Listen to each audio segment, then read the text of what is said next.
Yeah, we all saw that horrible video of the South Carolina cop hurling the girl across the classroom. And even after the sheriff fired him, he still said that the girl who was thrown started it. She was just sitting at her desk. I mean, does a lack of compliance justify the brutality that we saw in that video? And why are cops even, in charge of behavioral problems in school, Peter? It was horrific. And I don't want to be flip about it, but I'm glad it happened, and I'm glad it was videotaped, because this is played out in our schools, on our streets, all the time. And we feature these stories on Latest.com on a regular basis. But it takes these sort of, you really can't argue with it, situations to get people's attention and get people to focus on it. A lot of the police shootings, either for real or through the way that the police or the media manipulate them. Well, he might have had a gun. He was grabbing for my taser.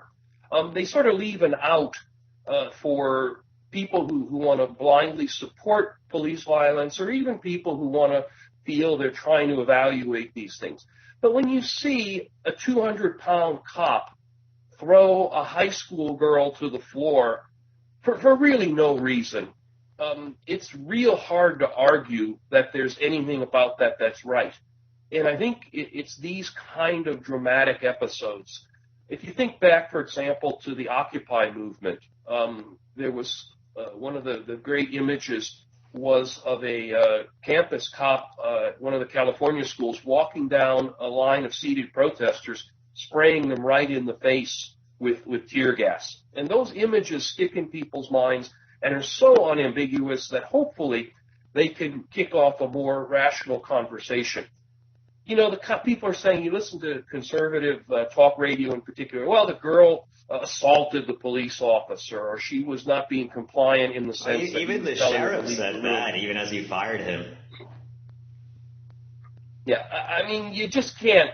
I mean, really, you can't say that. You can't make that argument that there's some justification for a cop to do what he did.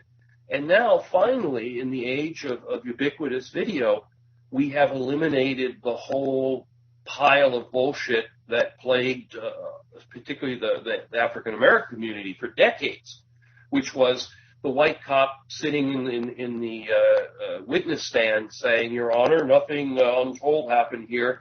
You know, that guy is lying. He's a career criminal, a drug user. Of course I didn't slap him across the face with my flashlight, and juries would eat that stuff up. It's getting harder and harder for the cops to hide behind that, and I'm very glad. I'm sorry for what happened to the young lady, but for our society, I think it's not a bad thing. Josh, do you think this was a racial thing, or do you just think this is what the police do on a regular basis? And why are they even in the school in the first place? The thing about race and police is that, you know, the data that we have, whether it's from interactions with police to actual prosecutions to sentencing, I mean, the data is clear that it's worse for one racial group than another.